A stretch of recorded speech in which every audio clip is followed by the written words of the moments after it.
চট্টগ্রামের চন্দনাচুত হজরত মাওলানা শাহ সুফি সৈয়দ ফজলুর রহমানের 92তম উরস শরীফ সফল করিবার এক সংবাদ সম্মেলন অনুষ্ঠিত হই। জানুয়ারি 30 তারিখ বৃহস্পতিবার বিকালে সাতবাড়িয়া হাফেজনগর দরবার শরীফ ও রহমানিয়া মাহমুদিয়া সুন্নিয়া মাদ্রাসার সেমিনার হল রুমত এই সংবাদ সম্মেলন অনুষ্ঠিত হয়।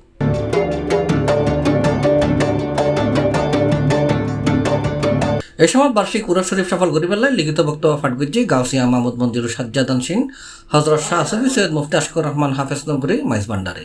এই সময় তিনি হয় আনন্দের সাথে এবং মহান আল্লাহ পাকের দরবারে শুকরিয়া আদায়ের সাথে বলতে চাচ্ছি, সামনে 18 মার্চ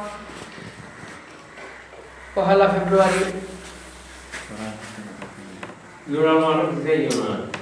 औलाद रसूल सल्लल्लाहु ताला अलैहि वसल्लम खानदान हुजूर हजरत सैयदना महबूब सुबहानी कुतुब रब्बानी बेलसन शेख सैयद मीर मुहिउद्दीन আবু মুহাম্মদ আব্দুল কাদের জিলানী আল হাসানী ওয়াল হুসাইনি এবং খলিফায়ে গাউসুল আজম মেজবান্ডারি আমার দাদাজান আশরাফুল আউলিয়া হাফেজ কারি সুফি সৈয়দ মাওলানা ফজলুর রহমান আল হাফেজ নগরী মেজবান্ডারি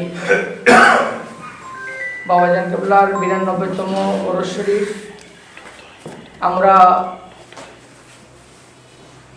এই চন্দনাই সাতবাড়িয়া হাফেজনগর দরবার শরীফে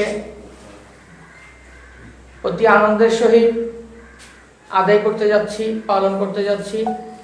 এই সময় এটার উপস্থিত আছিল সেখানে হাফেজ নগরী মাইজ ভান্ডারি কেন্দ্রীয় কমিটির সাধারণ সম্পাদক মোহাম্মদ নিয়াজুর রহমান, অর্থ সম্পাদক আব্দুল মান্নান জিফু, সাংগঠনিক সম্পাদক সাইদ আল শাহরি রুবেল। এই সময় আরো উপস্থিত আছিল সেখানে হাফেজ নগরী মাইজ ভান্ডারি কেন্দ্রীয় কমিটির সাধারণ সম্পাদক মোহাম্মদ নিয়াজুর রহমান, অর্থ সম্পাদক আব্দুল মান্নান জিফু, সাংগঠনিক সম্পাদক সাইদ আল শাহরি রুবেল, নরসিংদী জেলা কমিটির উপদেষ্টা কামাল ভান্ডারি সহ আরো অনেকেই।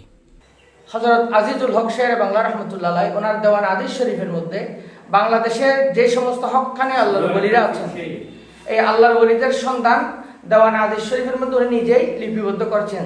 তার মধ্যে এই হাফেজনগর দরবার শরীফ হল একটা। C plus TV, Chittagong.